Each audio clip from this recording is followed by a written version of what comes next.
The police officer slid a folder across the table and told me my best friend's death had been ruled a suicide, and that my fingerprints were the only other ones found in his office that night. I remember staring at that folder, unable to breathe, while my own family sat in the waiting room outside, refusing to look at me when I walked past them in handcuffs. My name is Rachel Kessler, and for 6 years, almost everyone I loved believed I was responsible for the death of a man named Thomas Whitfield. What none of us knew, not even me, was that the truth had been buried so carefully that it would take a stranger showing up on my doorstep 6 years later to finally dig it back up. The image of that interrogation room has followed me every day since. Some memories fade around the edges with time, but that one only became sharper. I can still hear the hum of the fluorescent lights overhead, the scratch of the detective's pen against his notebook, and the uncomfortable silence that filled the room whenever I insisted I had done nothing wrong. The officer across from me wasn't openly hostile. In some ways, that made it worse. He looked at me with the tired expression of a man who believed the case had already been solved before I ever walked into the room. Every answer I gave sounded, in his ears, like another excuse. Outside the small window in the interrogation room door, I caught brief glimpses of my parents sitting in the hallway. My mother kept twisting a tissue between her fingers, refusing to lift her head. My father stared at the floor as if making eye contact with me would somehow make everything more real. Neither of them walked over when the officers led me past in handcuffs. Neither asked if I was okay. That silence hurt more than the cold metal around my wrists ever could. People often imagine that the worst moment of being accused of a crime is hearing the accusation itself. They're wrong. The worst part is realizing that people you've loved your entire life begin questioning your character before they question the evidence. It's watching trust disappear from familiar faces. It's understanding that once suspicion settles into someone's mind, facts alone rarely remove it. I was 28 years old when it happened, working as the chief financial officer of a growing investment firm that Thomas and I had built together from nothing. Starting in a rented office above a dry cleaner with 2 laptops and a stubborn belief that we could do things differently than the firms we had both left behind. Thomas was more than a business partner. He was the closest thing I had to a brother. Patient where I was impulsive, careful where I pushed too hard. The person who talked me down from quitting more times than I can count during our first difficult year.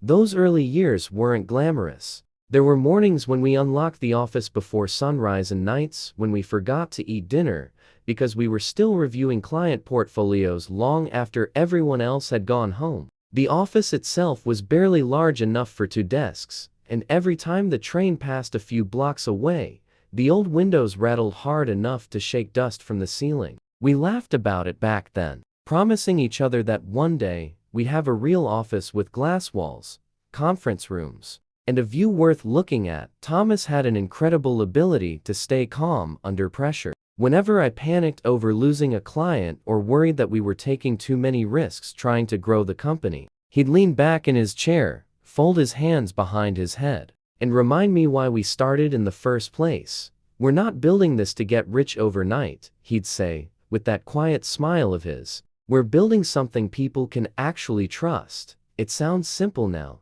but those words carried us through more difficult months than I can count. Our clients noticed the difference. Instead of chasing quick profits, we focused on honesty, transparency, and relationships. Slowly, referrals began replacing cold calls. Small investors introduced their friends. Local business owners trusted us with retirement accounts. Families who had once been ignored by larger firms suddenly had someone willing to explain complicated financial decisions without making them feel embarrassed. Every new client felt like another small victory. Within 4 years, we'd moved into a beautiful downtown office overlooking the river. We hired employees, expanded our services, and finally reached the point where success no longer felt like a distant dream. Looking back now, I think those were the happiest years of my life. I believed hard work always paid off. I believed honesty eventually won. Most importantly, I believed the people closest to me wanted the same things I did. I had no idea how completely that belief was about to shatter when they found Thomas in his office late one Thursday night. A single gunshot wound, no note, no witnesses. My entire world collapsed in a single phone call. The detective's voice was calm, almost rehearsed, as though he delivered terrible news so many times it no longer affected him. I remember dropping my phone onto the kitchen floor before he had even finished speaking. My first reaction wasn't disbelief, it was confusion. Thomas wasn't depressed. He wasn't reckless. He wasn't someone who simply gave up. He had plans for the future that stretched years ahead. Just 2 days earlier, we'd been discussing opening another branch office in Chicago. We'd argued over office layouts, laughed about whose coffee habit was getting more expensive, and spent an hour debating whether we should finally hire another financial analyst before tax season.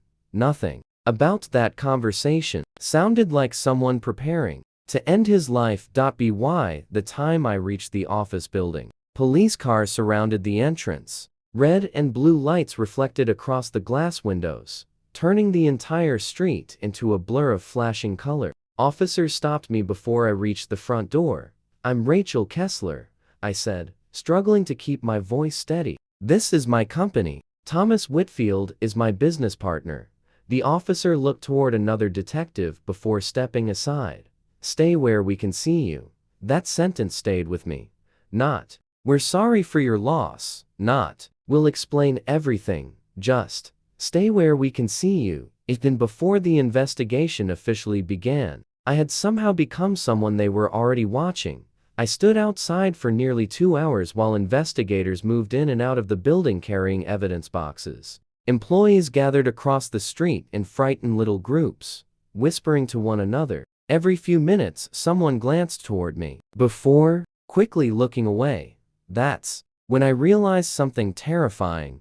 People had already started creating their own version of what happened, and once people create a story that makes sense to them, they rarely stop to ask whether it's actually true. The investigation that followed tore through every part of my life. Detectives found irregularities in the firm's books that Thomas had apparently been looking into the week he died, financial discrepancies that pointed, according to the evidence they gathered, directly at decisions I had made. I was arrested within a month, charged initially with obstruction and financial fraud. Though everyone in that police station, everyone in my own family, quietly believed I had done far worse than the charges on paper. The suicide ruling meant no one could charge me with murder, but the suspicion followed me anyway, thick and suffocating, impossible to wash off, no matter how many times I told the truth. The weeks that followed became a blur of interviews, court appearances, newspaper headlines, and endless conversations that always seemed to end with someone looking at me as though they were waiting for me to admit to something I hadn't done. Detectives questioned me again and again, sometimes for hours at a time, asking the same questions in slightly different ways. "Did Thomas ever accuse you of stealing money? Were the two of you arguing? Did he threaten to expose you? Did you visit his office that evening?" I answered honestly every single time. Yes, I had visited his office that evening. We had reviewed quarterly reports together, discussed a few client portfolios, joked about working too much, and agreed to meet early the next morning. Nothing unusual happened. Nothing even remotely close to an argument. Yet every truthful answer somehow made me appear more suspicious. They showed me printed financial reports covered with highlighted transactions I barely remembered approving. At first glance, they looked damaging. Several transfers carried my digital authorization, and as CFO, my signature appeared on documents connected to accounts now under investigation. The problem was that in a company our size, hundreds of transactions moved through my office every week. I relied on department managers, accountants, and automated approval systems to verify supporting documentation before anything reached my desk. I had trusted the process. Someone else had learned how to use that trust against me. If you've ever had people believe the absolute worst about you, even without a single shred of real proof, stay with me until the end of this story, because what I discovered 6 years later didn't just clear my name. It revealed a betrayal so calculated that even now, remembering it, my hands go cold. And if stories like this keep you up at night wondering what really happens behind closed family doors, subscribe to Legacy Whisper right now, because this channel exists for exactly these kinds of truths. The ones people spend years trying to bury. The legal investigation was exhausting. Eating through my family's judgment was even worse. My older brother, Marcus, had always been the success story of our family. He graduated near the top of his law school class, joined one of the most respected firms in the region, and built a reputation for being brilliant under pressure. Growing up, I admired him. Whenever classmates asked what I wanted to be, I'd often answer, successful, like my brother. I never imagined that one day he would become the person who abandoned me first. When I called him after my arrest, hoping he'd at least explain the legal process or recommend someone trustworthy, he barely let me finish speaking. "I can't get involved." Those 4 words hit harder than anything a prosecutor ever said.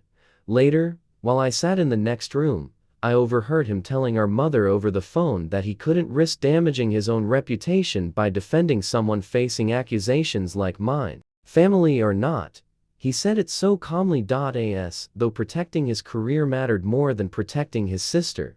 My mother reacted differently, but the result felt almost the same. She stopped attending church because she couldn't face the gossip. Neighbors whispered whenever she went grocery shopping. Old friends suddenly found excuses to end conversations early. Rather than defending me publicly, she withdrew from everyone, convinced that silence would somehow make the scandal disappear. She never once asked me whether I was innocent. Instead, she asked, "Rachel, is there anything you haven't told us?" That question broke something inside me, because when your own mother asks whether you're hiding the truth, you begin realizing that everyone has already chosen which version of the story they believe. My father handled everything with quiet disappointment. He wasn't loud. He didn't yell. In many ways that made it worse. One afternoon after visiting me, he simply looked through the glass separating us and said, "I wish you'd never gone into finance." Not, "I wish this had never happened." Not, "I hope they find the truth." Just regret over the career chosen. Though accepting that explanation was easier than believing his daughter had been framed, the financial fraud charges were eventually reduced, mostly because the prosecution's case relied on circumstantial evidence that fell apart under real scrutiny. But reduced charges don't erase suspicion. I served 8 months for lesser financial mismanagement violations, technical failures and oversight that I honestly hadn't even been aware of at the time. Failures that, looking back now, I understand were placed there deliberately by someone who wanted my name attached to exactly that kind of paperwork. Prison changes your understanding of people. Some women were exactly where they belonged, others had simply made terrible mistakes. And then there were people like me, people who woke up every morning trying to understand how their lives had unraveled so completely. During those 8 months, I replayed my final conversations with Thomas hundreds of times. Did he try to warn me? Did I miss something obvious? Had he looked frightened? Was there a sentence I ignored because I was too busy thinking about quarterly reports? Every memory became another puzzle piece that never seemed to fit. When I was released, almost nothing from my old life remained. The firm Thomas and I had built together no longer existed. During the investigation, investors withdrew their money almost immediately. Clients disappeared. Employees found new jobs. Eventually, the remaining assets were sold to a larger competitor for only a fraction of what the company had once been worth. Years of sacrifice, gone in months. Walking past the empty office building one final time felt like attending another funeral. Only this time, the person being buried was the future Thomas and I had spent years building together. No memorial. No goodbye. Just locked doors and someone else's company logo replacing ours. I moved to a small town 4 hours away, changed my last name back to my mother's maiden name to avoid recognition, and quietly accepted a bookkeeping position for a family-owned hardware chain. The work was honest, simple, predictable, exactly the opposite of the ambitious life I once dreamed of living. Most of my coworkers never asked many questions about my past. Those who did usually accepted my vague explanation that I'd experienced legal issues years earlier. People hear that phrase and create their own assumptions. Oddly enough, Those assumptions usually hurt less than telling the entire truth. My apartment was small but peaceful. No expensive furniture. No city skyline. No constant phone calls from investors. Just quiet evenings, grocery lists, old movies, and long walks whenever my thoughts became too loud.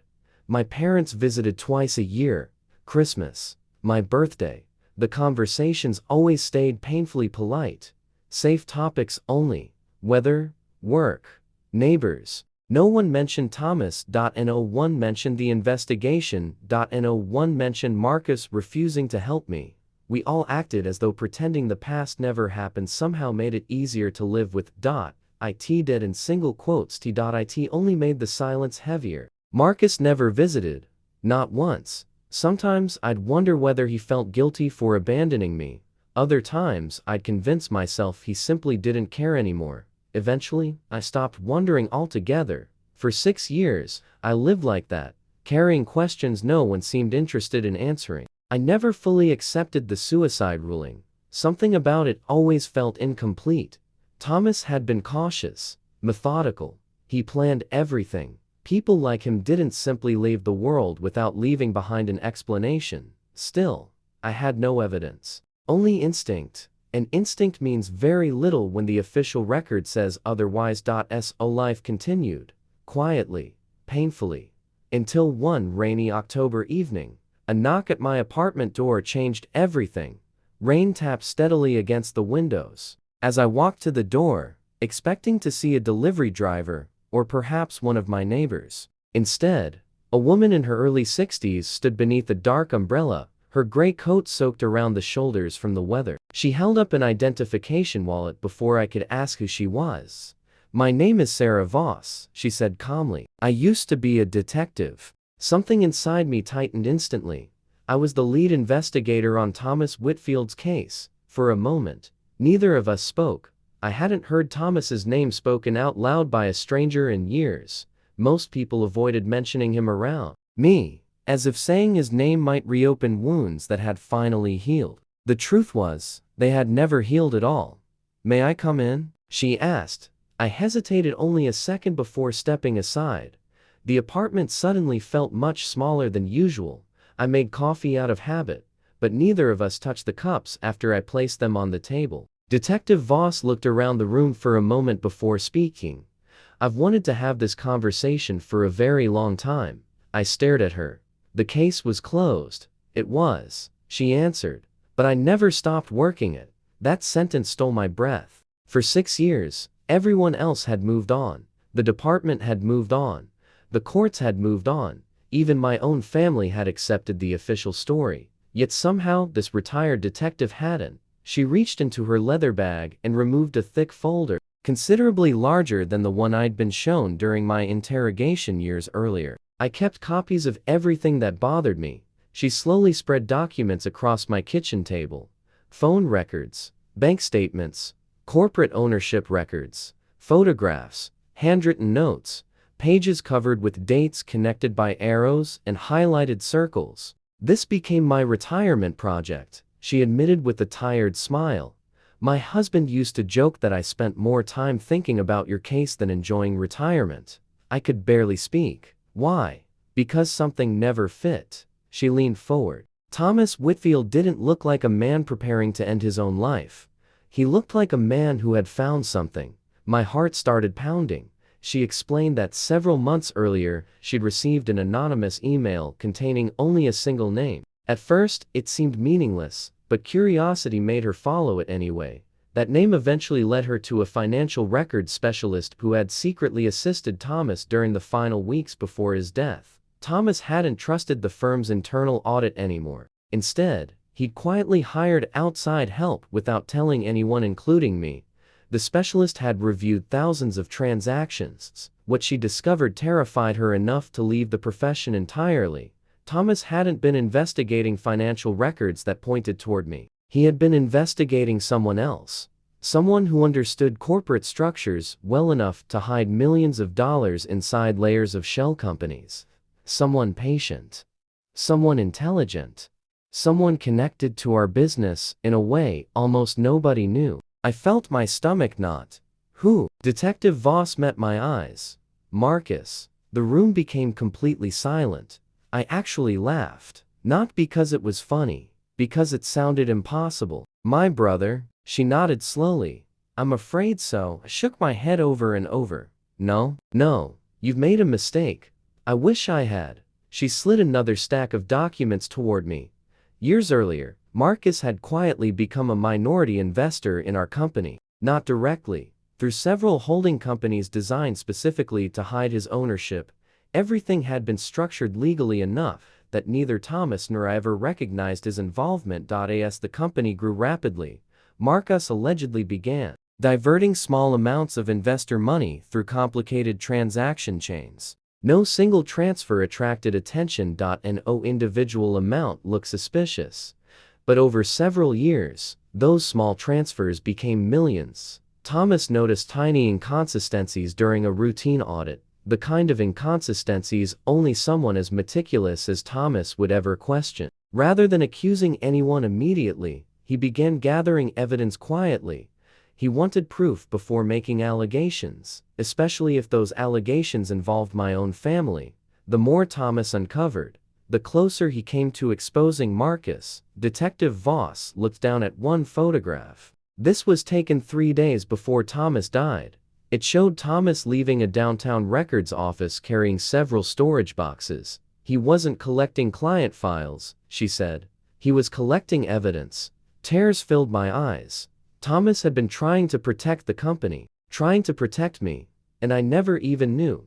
If you're feeling your stomach turn the way mine did hearing this, imagine discovering that the sibling you grew up trusting, the one who refused to even defend you in court, was the actual reason your best friend ended up dead, and your entire life was destroyed. Let me know in the comments if you've ever discovered a betrayal from someone you never suspected. Because these are the stories that remind us the people closest to us aren't always who we believe them to be. Detective Voss continued. Phone records placed a call from Marcus's private cell phone to Thomas's office less than 20 minutes before the estimated time of death. The original investigators barely noticed it. Marcus wasn't considered relevant because nobody knew he secretly had financial ties to the company. Once investigators focused on me, almost every piece of evidence was interpreted through that assumption. Confirmation bias did the rest. Voss quietly spent years interviewing people everyone else had forgotten. Former employees, retired accountants, administrative assistants, bank compliance officers. Little by little, the story began changing. Finally, she located the financial specialist Thomas had hired. The woman had moved across the country and changed careers. She admitted she'd been terrified after Thomas died. Then she watched me become the public suspect. She convinced herself that coming forward would accomplish nothing except ruin her own life. For 6 years, she remained silent, until Detective Voss found her. She eventually agreed to testify. Every spreadsheet, every transaction, every hidden company, every document connected back to Marcus. I sat frozen in my chair. My own brother, the man who claimed he couldn't defend me because of his reputation, had destroyed mine to protect his. Suddenly, dozens of memories started making sense. Marcus always seemed strangely interested in our company's finances. He asked unusually detailed questions during family dinners. He somehow knew information I never remembered sharing. At the time, I assumed he was simply curious. Now I realized, he wasn't asking questions. He was checking whether Thomas or I had discovered anything. My hands were shaking so badly, I couldn't hold my coffee mug. Detective Voss gently slid it away before it spilled. The case is being reopened, she said quietly, but we need one more piece. I looked at her. What kind of piece? She paused. We need Marcus to talk. I stared at Detective Voss, unable to process everything I just heard. You want me to speak to him? She nodded. Not to accuse him. Not yet, she explained. Prosecutors were rebuilding the case. The financial evidence was strong. Phone records were compelling, and witness statements were finally lining up. But Marcus was an experienced attorney. He knew investigations and how to avoid saying anything incriminating. If he realizes we're getting close, Detective Voss said, he'll destroy whatever evidence still exists, or he'll disappear. She placed a small recording device on the table. "We believe he'll talk to you." I looked down at it. "I don't think I can do this." "Rachel," she said gently, "you've carried someone else's guilt for 6 years. This may be your only chance to give Thomas justice." I closed my eyes. For 6 years, I'd imagined learning the truth. Anger, revenge, hatred. Instead, I felt exhausted. But beneath that exhaustion was determination. I opened my eyes. "I'll do it." Over the next 2 weeks, Detective Voss and the prosecutors prepared me for every possible conversation. We rehearsed dozens of scenarios. What if Marcus denied everything? What if he became suspicious? What if he left? Every detail mattered. The goal wasn't to force a confession. It was to let Marcus become comfortable enough to reveal what he thought nobody else knew.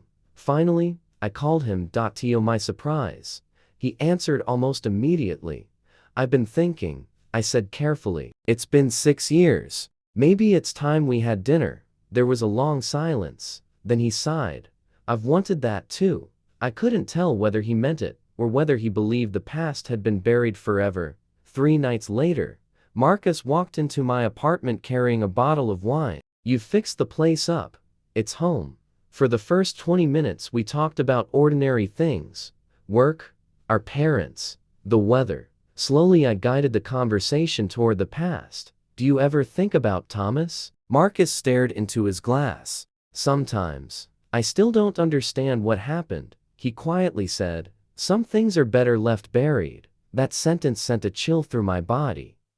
"You never believed I did it, did you?" He looked at me for several seconds. "I believed. Mistakes were made." "What mistakes?" He rubbed his forehead. "Rachel, sometimes people start digging where they shouldn't." "You mean Thomas?" Marcus nodded. "He just wouldn't stop." What was he trying to expose? He gave a tired laugh. "It doesn't matter anymore. It matters to me." He looked directly into my eyes. "No, it doesn't." Silence filled the room. Then he quietly added the sentence prosecutors had hoped for. "If Thomas had walked away that night, none of this would have happened." The words hung in the air. Marcus seemed to realize what he'd admitted. He stood. "I should go." I walked him to the door exactly as rehearsed. When it closed behind him, my knees gave out. Minutes later Detective Voss entered. She simply said, "We've got him." 3 weeks later Marcus was arrested. The respected attorney, the successful older brother, now sitting in handcuffs. Prosecutors charged him with financial fraud, evidence tampering, obstruction of justice, and eventually involuntary manslaughter after new forensic testing re-examined the original crime scene. The conclusion changed everything. Thomas had not taken his own life. Evidence suggested a violent struggle. Blood spatter patterns had been misread. Additional testing revealed injuries inconsistent with suicide. Investigators believed Marcus confronted Thomas after discovering he had uncovered the hidden financial scheme. The confrontation turned physical. Thomas died during the struggle. Panicking, Marcus staged the office to resemble a suicide. For the first time in 6 years, the evidence finally pointed toward the truth. Watching Marcus enter the courtroom was one of the strangest moments of my life. I didn't feel victorious. I simply felt empty. This was still my brother. The jury found him guilty. Marcus never looked at me. My parents were devastated. Eventually, even my mother accepted the truth. One evening my father called. He was crying. "I'm sorry," he whispered. "I failed you. I should have believed my daughter." Years of pain rushed through me. "I forgive you," I told him, and for the first time, I truly meant it. A few weeks later I visited Thomas's mother. She already knew why I'd come. We spent hours together. Before I left, she squeezed my hand. "He would be proud of you." I should have protected him. "No," she said softly, "you finally protected his truth." Marcus is now serving a lengthy prison sentence. Our family will never be the same. Some wounds heal, others remain forever. I think about Thomas often. Most of all, I think about the 6 years I spent carrying guilt that never belonged to me. If Detective Sarah Voss hadn't trusted her instincts, if one frightened witness had stayed silent, if Marcus had been more careful that night, the truth might have stayed buried forever. If there is one thing I hope you take from my story, It's this: don't let silence and suspicion decide the truth. Sometimes the real story hides behind the version everyone accepts, waiting for someone brave enough to keep digging until the truth finally comes to light. Sometimes the real story hides behind the version everyone accepts, waiting for someone brave enough to keep digging until the truth finally comes to light. If this story kept you on the edge of your seat, share it with someone who loves dark family thrillers. And tell me in the comments, do you think Marcus meant to kill Thomas? Or was it a terrible moment that spiraled out of control? This has been Legacy Whisper, where the truth always whispers first, even when the world refuses to listen. I'll see you in the next one.